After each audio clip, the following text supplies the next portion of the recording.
Now, there are a lot of people out there, fake gurus, Instagram models, even bodybuilders, who claim that you cannot effectively build muscle, build strength, and improve cardiovascular fitness training with just one set to muscle failure. Well, I'm here to show you if you train as demonstrated in this video, you will build more strength, more muscle, more cardiovascular fitness and endurance, and achieve a better body composition than any other training approach available. This is the hammer strength chest press. And in many of my workouts, I like to start each workout with this exercise, the chest press. It doesn't make a huge difference which exercise you decide to begin the workout with. It's more or less just preference. So usually I will do a warm-up set with just one plate on each side, just for psychological reasons. And then do the working set, which ends up being about 8 to 12 reps to failure. Sometimes I like to do what's referred to as a drop set or a breakdown set. And that is what I did in this workout. Just to produce a little bit additional inroad if I feel like I didn't quite get it on the first set, I do what is referred to as a set extender, which is deload, one plate each side, and then continue for about 3 to 5 repetitions. I do not consider this a second set. I consider it a set extender because I take as minimum rest as possible.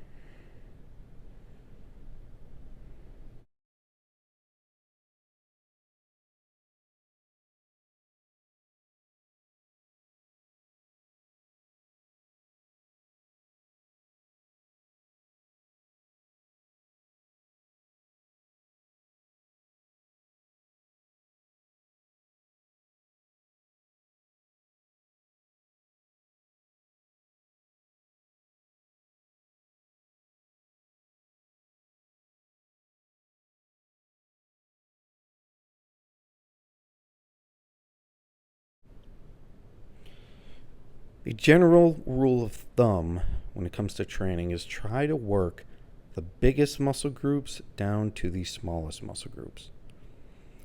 So one of the larger muscle groups in the upper body is the latissimus muscle group.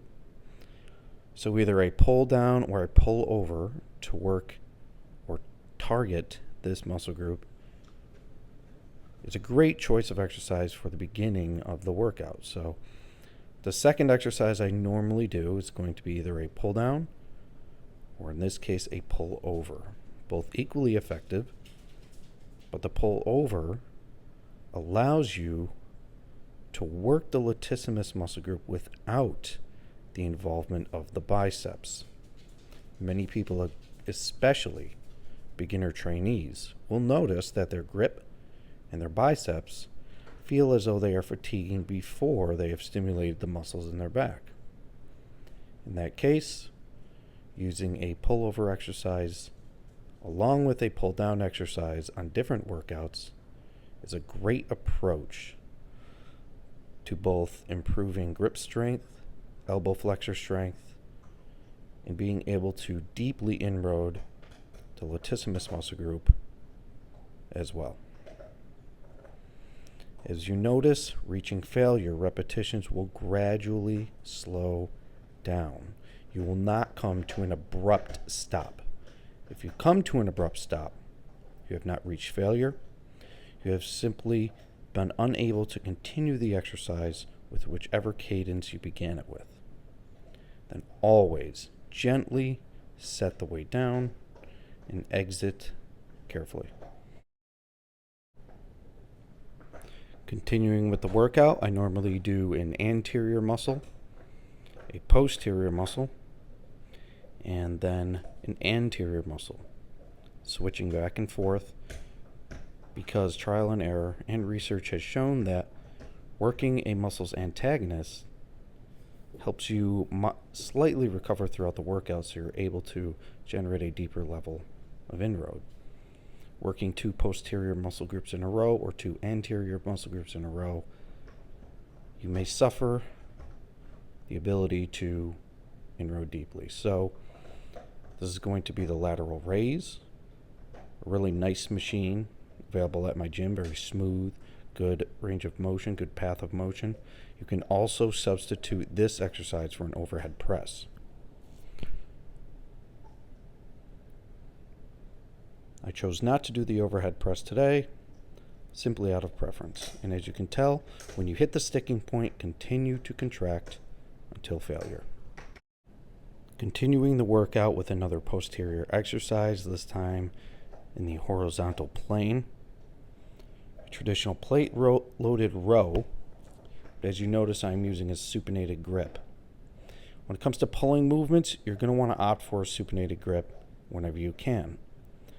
Supinating the wrist allows the biceps to contract, which allows for more contractile force, which allows the biceps to hang on for a little bit longer, and thus inroading deeper into the posterior pulling muscles of the back. Working the muscles in horizontal plane will target more so the trapezius, rear delts, and rhomboids, but certainly a lot of involvement with the lats.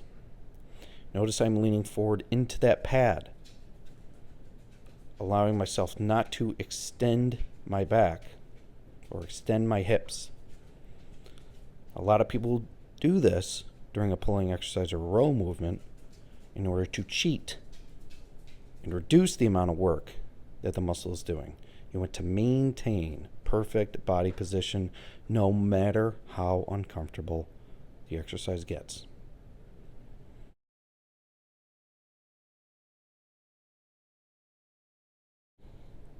You always want to begin your workout with multi-joint movements, and then at the end of the workout, throw in your simple movements or single joint movements. So after the pulling movement, a movement that involved the biceps, I'm now back to the pushing muscles, which is going to be the triceps here, in a simple, easy bar triceps push down. Notice I am not swinging it up and down. I'm stopping just short of full extension, pausing, changing direction slowly, lowering slowly, and changing direction at about a 90-degree angle while keeping the triceps under tension. Notice how I slowly approach failure here again. It may be very difficult, but you continue to push and inroad and fatigue the muscle. And then torture them even more on the way down to where they feel like they're just going to pop